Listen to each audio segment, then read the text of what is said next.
అందరికీ నమస్తే. నేను మీ కీర్తన, జనసేన పార్టీ రాష్ట్ర అధికార ప్రతినిధి. ప్రొఫెసర్ అని చెప్పుకుంటూ ఒక మేధావిగా ప్యానెల్లో వచ్చి డిబేట్స్కి హాజరవుతూ అలాగే క్యానలిస్ట్గా కూడా తన భావజాలని వ్యక్తపరుస్తూ మీడియా ముందర మాట్లాడుతుంటారు ప్రొఫెసర్ నాగేశ్వరరావు గారు. ఆయన గురించి ఏం మాట్లాడాలో అర్థం కావట్లేదు. కానీ ఒకటి ఏంటంటే ఆయన నిన్న పవన్ కళ్యాణ్ గారి గురించి ఒక స్టేట్మెంట్ ఇచ్చారు. ఒకసారి మీకు వినిపిస్తాను, దాని తర్వాత మనం స్పందిద్దాం. చెప్పింది అమరావతితోనే ఆంధ్రప్రదేశ్ జనసేన నాయకులు పవన్ కళ్యాణ్, నాదెళ్ల మనోహర్ ఇతరులు వెళ్లి అమిత్ షాను కలిశారు. నాకున్న హైలీ ప్లేస్ సోర్స్ చెప్తున్నా. అమిత్ షాను కలిసి మనం జగన్ ను లోపలేయాలి, జగన్ ను మా వాళ్ళు ఒత్తిడి తెస్తున్నారంటే అమిత్ షా చెప్పింది ఏంటంటే, రాజకీయాల్లో ఇన్స్టాంట్ ఫ్రెండ్ ఉంటాడు, లాంగ్ టర్మ్ ఫ్రెండ్ ఉంటాడు. Telugu Desam instant friend, Jagan long term friend. Chandrababu నాయుడుకు ఆయన అంటే చేతులతో వచ్చి మనకెందుకు ఉండాలి? మీకు కూడా మంచి చెప్తున్నాను. మీకు అవసరం ఏంటి? లాంగ్ టర్మ్ ఫ్రెండ్ ఉపయోగపడతాడు. మనకు 20 మంది ఎంపీలు సహకరిస్తున్నారు కదా అని మీరు కూడా ఆ వైఖరి మార్చుకోండి అని సలహా ఇచ్చారని. ఇది మీకెలా తెలిసిందా? మరి అమిత్ షా, పవన్ కళ్యాణ్, నాదెళ్ల మనోహర్ ముగ్గురే ఉన్నారు కదా, మీకెలా తెలిసిందని అడగచ్చు. ఐడి ప్లేస్ సోర్స్ అంటే అమిత్ షానే చెప్పాలి, పవన్ కళ్యాణ్ చెప్పాలి, నాదెళ్ల మనోహర్ చెప్పాలి. ఈ ముగ్గురు చెప్పాలి, మనకు తెలుసు. ఇది ఎలా తెలిసింది అంటే, మీకు జనసేన కోర్ కమిటీ ఎమ్మెల్యేలు వీళ్ళందరి మీటింగ్ లో ఇదే ప్రశ్న వచ్చినప్పుడు ఎమ్మెల్యేలందరినీ పంపించి కోర్ కమిటీని కూర్చోబెట్టి పవన్ కళ్యాణ్ చెప్పిన అన్న నా మనోరన్న అమిత్ షా ఏం చెప్పాడు ఒకసారి చెప్పండి అని చెప్పాడు. అక్కడ నుంచి సమాచారం అందరికీ. పవన్ కళ్యాణ్ కూడా పదే అసెంబ్లీలో గడ్డు విషయంలో నేను జగన్ తప్పు పట్టడం లేదు, గడ్డు విషయంలో జగన్. సారాంశం అయితే ఇదే. నాగేశ్వరరావు గారిని సూటిగా ఒక ప్రశ్న అడగాలనుకుంటున్నారు. మీరు ఒక మేధావిగా ఉన్నారు, ఒక ప్రొఫెసర్గా ఉన్నారు. మీరు ఇలాంటి మాటలు ఏ సోర్స్ నుంచి చెప్తున్నారో ఆధారాలు లేకుండా ప్రజలకు ఇలా చెప్తే మీ స్థాయి దిగజారిపోతుందా లేదా? అంటే మీరు వైసీపీని కొమ్ము కాయడం కోసం పవన్ కళ్యాణ్ గారిని డీఫేమ్ చేయాలని చూస్తున్నారా? అంటే ఎందుకంటే ఇప్పుడు మాలాంటి చిన్నవాళ్లమైనా కూడా ఒక మాట అంటున్నామంటే పక్కా సోర్స్ తీసుకొని ఒక ఎవిడెన్స్తో వచ్చి మేము మాట్లాడతాం. అలాంటిది మీరు ఒక ప్రొఫెసర్గా చెప్పుకుంటూ నేను మేధావిని అనుకుంటూ ప్యానెల్లోకి వచ్చి మిమ్మల్ని కూర్చోబెడుతున్న ఛానల్స్ కూడా ఇలా చెప్తున్నారు. ఆ కోర్ టీం మెంబర్ ఎవరు? ఆ కోర్ టీం నుంచి మీకు వచ్చిన ఇన్ఫర్మేషన్ అని చెప్తున్నారు. సో ఎవరు మీకు చెప్పారు? దానికి ఏంటి సోర్స్? ఈరోజు నాదెళ్ల మనోహర్ గారు చెప్తున్నారు క్లియర్ గా అలాంటిది ఎక్కడా జరగలేదు, ముందు ఆయన విత్డ్రా చేసుకోవాలి, ఆయన వర్డ్స్ అంటున్నారు. ఇప్పుడు మీ జవాబు ఏంటి? పవన్ కళ్యాణ్ గారు ఏ స్వార్థము ఆశించకుండా కేవలం రాష్ట్ర ప్రయోజనాల కోసమే పొత్తు పెట్టుకున్నారని ఈ రాష్ట్ర ప్రజలు మొత్తానికి తెలుసు. జగన్మోహన్ రెడ్డి గారు పవన్ కళ్యాణ్ గారి ఆస్తుల మీద, ఆయన income source, especially income source మీద దెబ్బతీసే ప్రయత్నం చేశారు. రాజకీయంగా ఆయన బయట రాకుండా ఉండడానికి చూసుకున్నాడు. బయట వస్తే కూడా ప్రజల్ని కలవనీయకుండా ఎన్నో ఇబ్బందులు పెట్టారు, అరెస్ట్ చేయడానికి ప్రయత్నించారు. ఇలా మీరు ఇన్ని చేసినా జగన్మోహన్ రెడ్డి గారికి సింగిల్ గా ఫైట్ ఇచ్చిన ఏకైక వ్యక్తి పవన్ కళ్యాణ్ గారు.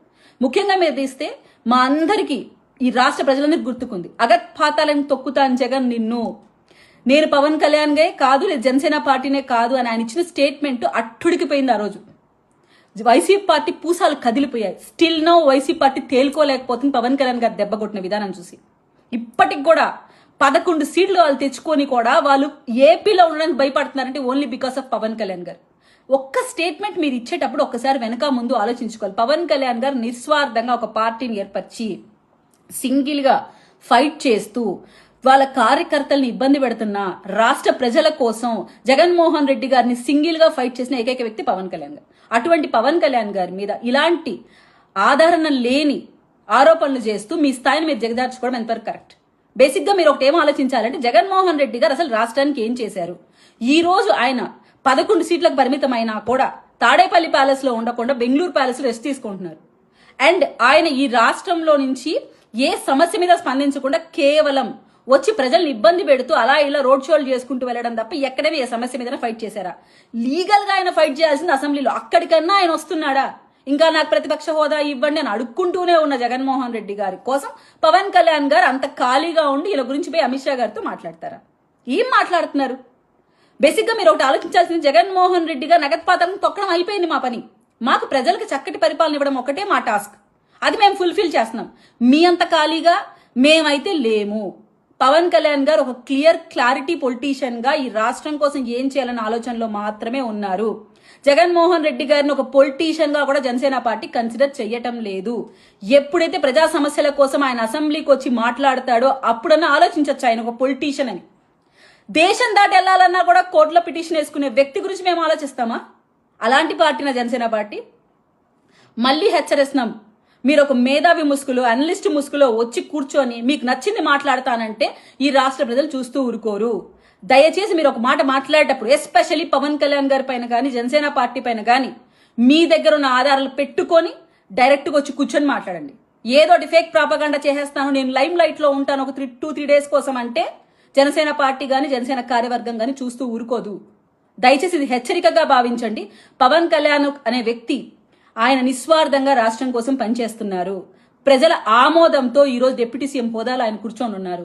స్టిల్ నో ప్రజల కోసమే రాష్ట్రంలో అన్ని కార్యక్రమాలు ముందుంటూ తనకిచ్చిన శాఖల్ని ఈరోజు అందరూ మెచ్చుకునే స్థాయిలో పెట్టి ఉన్నారు. దాని గురించి మాట్లాడిన వీలైతే కానీ జగన్మోహన్ రెడ్డి గారి కోసం మీరు ఇండైరెక్ట్ వేలో సపోర్ట్ చేసుకుంటూ వాళ్ళ పార్టీ గూడిగం చేయడం కోసం పవన్ కళ్యాణ్ గారి పైన విషం చిమ్మకండి. జై జనసేన.